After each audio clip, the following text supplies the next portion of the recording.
fish less than greater than community. Okay. And All right. the name is just the tip of the iceberg. Yeah. You've sent us all this info on their events, rules, Right. even whispers of a whole economy. Mm-hmm. It's like they've built a mini society in there. Yeah. It's wild how people are really taking these virtual worlds and, like, not just inhabiting them, Right. but actually shaping their own cultures from scratch. Yeah. Like lingo, Yeah. values, Oh. even luxury brands, like the whole 9 yards. And their motto is structured chaos, which honestly has me intrigued. Yeah. Today, we're going to break down exactly what that means for you. Okay. We're talking fish verified groups, their wild daily VRCHAT events. All right. Are you ready to unpack all this? Absolutely. Let's dive in. Okay. First things first, for those who maybe aren't familiar, Yeah. VRChat is kind of like a giant virtual hangout space. You create an avatar, jump in, and can basically do whatever within the limits of virtual reality, of course. And that's where the fish less than greater than community gets interesting. Yeah. They're playing with those limits, but in a way that feels more like deliberate design than just, digital anarchy. Exactly. It all starts with those symbols. Fish, less than greater than community. Okay. The less than symbolizes an increase in chaos, Yeah. while greater than represents adding structure to balance it out. Okay. And then it gets really interesting, the less than pops up again, Right. suggesting no matter how much you try to rein it in, that chaotic energy always finds a way. It's like they're acknowledging that human nature itself is inherently a little chaotic, Yeah. and trying to squash that totally just backfires. Totally. But how do you actually build a community on that idea? That's where the structured part comes in. Okay. This isn't just about letting loose in VR. Right. It's about understanding that even chaos needs some boundaries to be truly expressive. And this idea is kind of woven into everything they do. Okay. For example, they have fish verified groups.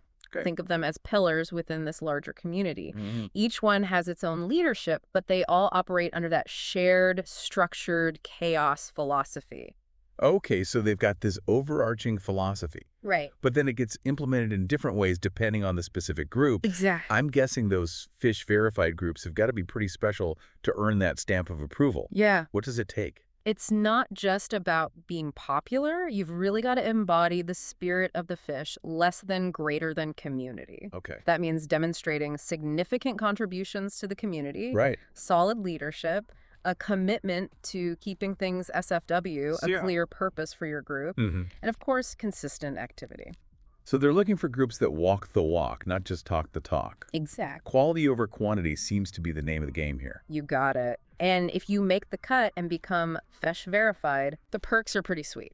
All right, like what? We're talking full support from the broader fish, less than greater than community, Right. a dedicated Discord channel, even a special asset to show off your group's member count in world. Wow. It's like the digital equivalent of VIP status. Nice. And then there's the daily VRCHAT starter pack. Hold on. Daily VR chat. Okay, Yeah. before we get to the starter pack, you got to tell us more about this daily VR chat. Right. The name alone sounds like it could be its own episode. Oh, it absolutely could be. It's a daily 2-hour event open to anyone. Okay. Think of it as a microcosm of the whole structured chaos idea in action. Mm-hmm. You're free to express yourself however you like within the boundaries, of course. Wait, so what you're saying is there are actually rules in this free-for-all daily VR chat thing? Well, I'm almost afraid to ask, but what kind of rules are we talking about here? only the essentials. Yeah. No NSFW avatars and absolutely no Crasher avatars. Now, you might be wondering what a crasher avatar is. Yeah. Imagine an avatar designed to lag or even crash the entire virtual world. Definitely not conducive to a good time. No, definitely not. Makes sense. You got to keep things fun, even in the chaos. Exactly. But I got to say, the whole no NSFW avatars rules seems a little at odds with what we've heard about this community being all about pushing boundaries. You're picking up on something really interesting there. What's that? While those two rules are non-negotiable, here's where it gets even wilder. Right. They explicitly state that moderators won't police hate speech or other offensive behavior Wow. beyond those two specific rules. Whoa. Okay, now that is a bold approach. But It's like they're saying, we trust you to be responsible, but if you cross these very specific lines, you're out. it definitely makes you wonder, how do they balance this freedom of expression with, well, basic decency and respect? Yeah. We'll get into that. But first, let's unpack those fish verified perks a bit more. Remember that daily VRCHAT starter pack? We mentioned one of the perks for those verified groups. That includes priority access to building their own daily VRCHAT world. Think of it as prime real estate in their virtual world. Okay. There's a limited number of slots for this, and the competition is fierce. Now that you mention it, I do remember seeing something about only one slot remaining Oh, wow. for groups to build their own daily VChat world.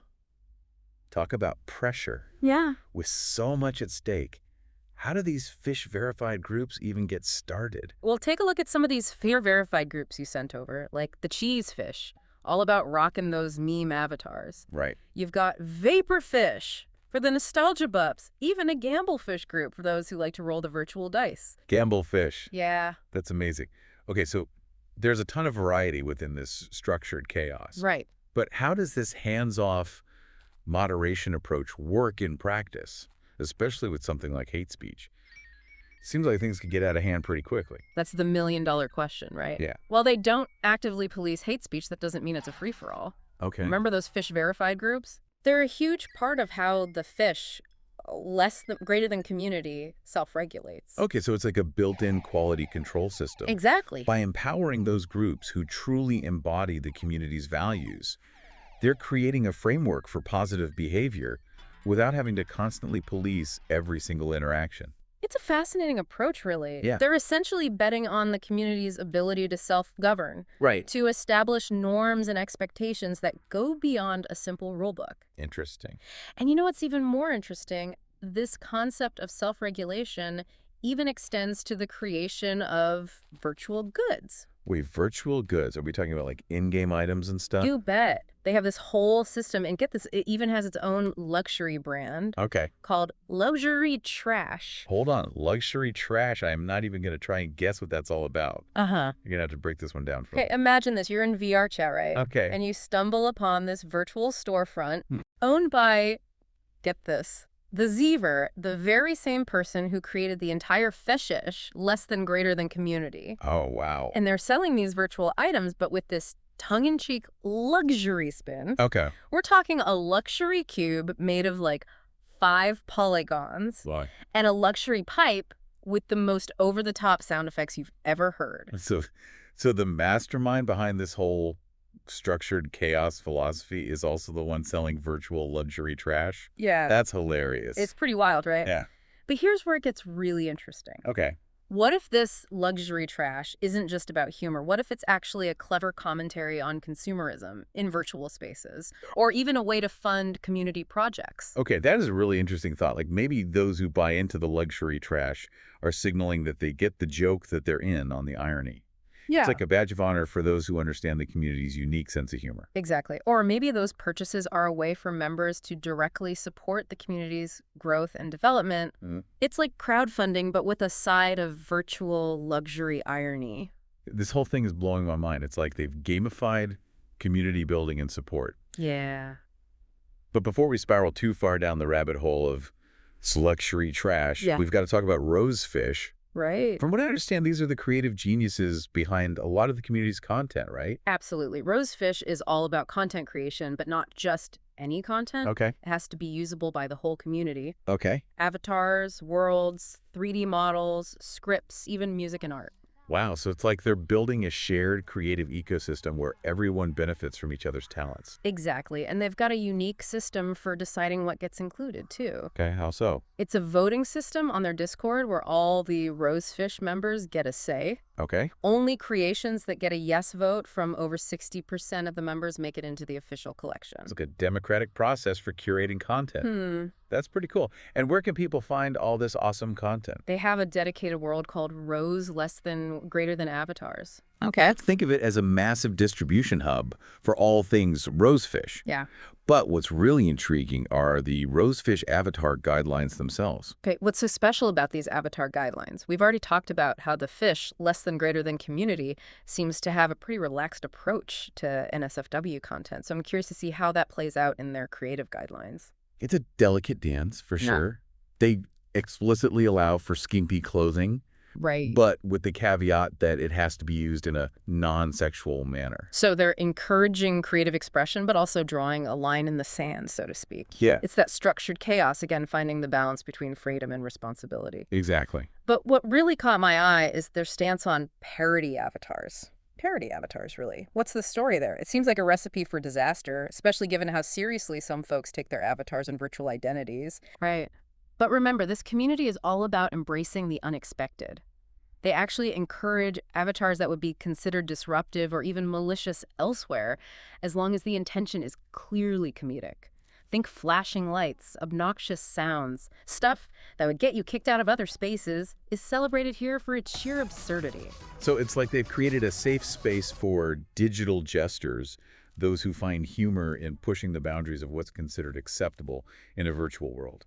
It's a fascinating example of how the fish greater than community redefines conventional norms. Exactly. And it all circles back to their community principles, which, by the way, is another fascinating document. It's not just a list of rules. It reads more like a philosophical mission statement. Right. They explicitly acknowledge the complexities of human nature, stating that things will never be perfect if humans are involved. You know, now that you mention it, I do remember reading that line and being struck by how refreshingly honest it felt. Yeah. It's like they're saying, look, we're all human, we're all messy, and that's okay.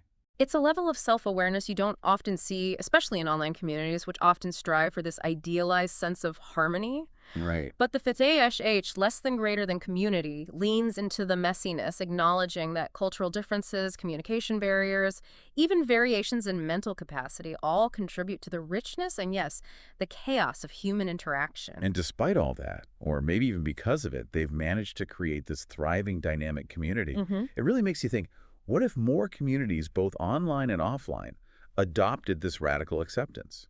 What if we were all a little more willing to acknowledge our differences and work with them instead of trying to erase them? It's a provocative thought, isn't it? Maybe the key to building stronger, more resilient communities isn't about eliminating conflict or enforcing strict uniformity, but about finding ways to embrace our differences and harness that collective energy. It's like that old saying, out of chaos comes order. Or in the case of the Thush, less than greater than community-structured chaos. They've found a way to create something truly unique, and it'll be interesting to see how their experiment in digital community building evolves over time. Absolutely. The Fesha less than greater than community might exist in the virtual world of VRChat, but the questions they're grappling with about self-regulation, creative expression, and the delicate dance between freedom and responsibility, those are questions that resonate far beyond the digital realm. Well said. What stood out most to you during our deep dive today? Honestly, it's the sheer audacity of it all. They've taken this technology that allows us to build worlds and connect with each other in unprecedented ways, and they're using it to experiment with new models of community and governance. It's both inspiring and a little bit terrifying in the best way possible, of course. Oh, I couldn't agree more. Well, that's all the time we have for today's deep dive into the world of the FISH, less than greater than community. We hope you've enjoyed this wild ride through structured chaos, virtual luxury trash, and the surprisingly philosophical world of VR chat. Until next time, happy diving.